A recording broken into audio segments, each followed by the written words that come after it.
Mark, the Leafs come home for Game 6, but that's not necessarily a good thing. Toronto's lost 6 straight playoff games at Scotiabank Arena, so what needs to change on Thursday?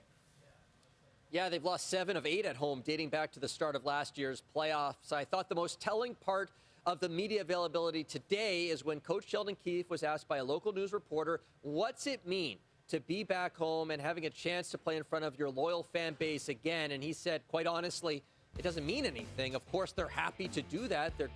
They appreciate the opportunity to be back in front of their fans, but they have to bring the same mindset that they've been bringing on the road. They're very happy with the process they've played with on the road in this series, including Game 1, which they lost. And I know the players have talked about bringing the same hunger that they've shown on the road into this game tomorrow night and simplifying things a little bit.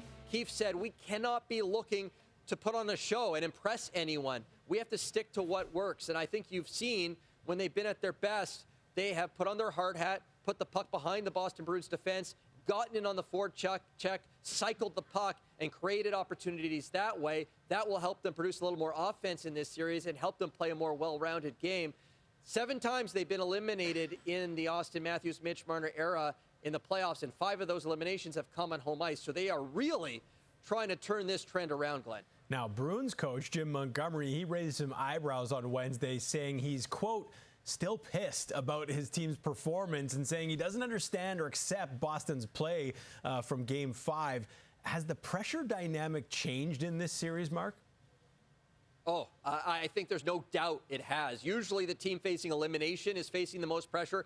Honestly, I feel like both teams are facing the same amount of pressure right now. The Bruins had a team meeting today, as did the Leafs, but it sounds like Boston's was really intense. Charlie McAvoy talking about guys looking in the mirror, and Montgomery's certainly not happy at all.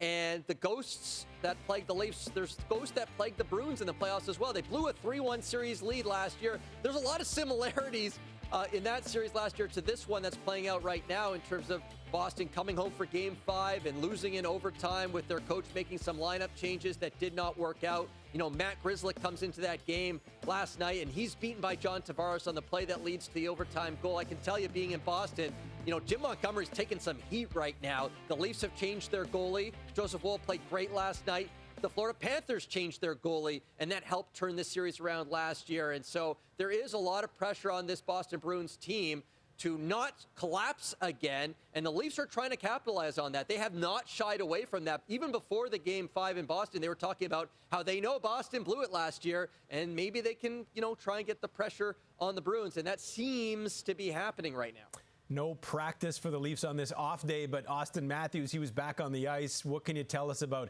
his status for Thursday?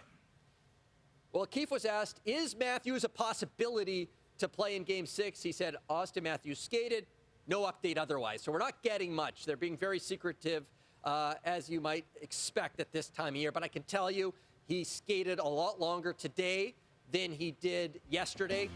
Probably around 30 minutes today, and he did a lot more than he did yesterday. He was doing drills, you know, he was working with the development staff. You know, yesterday before Game 5, he did not do much on the ice. He was just kind of stick handling, did not really exert himself. He did a lot more today. So at least you can look at that and think of that as a positive as we wait and see. They'll have a skate in the morning tomorrow, and that's when we'll get a better sense of whether Matthews will be able to play in this next elimination game. Gotta believe he's going to be on the ice. If nothing else, put him out there as like a power play specialist, or, you know, limit his minutes, because even Matthews at 60% is still a pretty good option for the Toronto Maple Leafs. Thanks, Mark.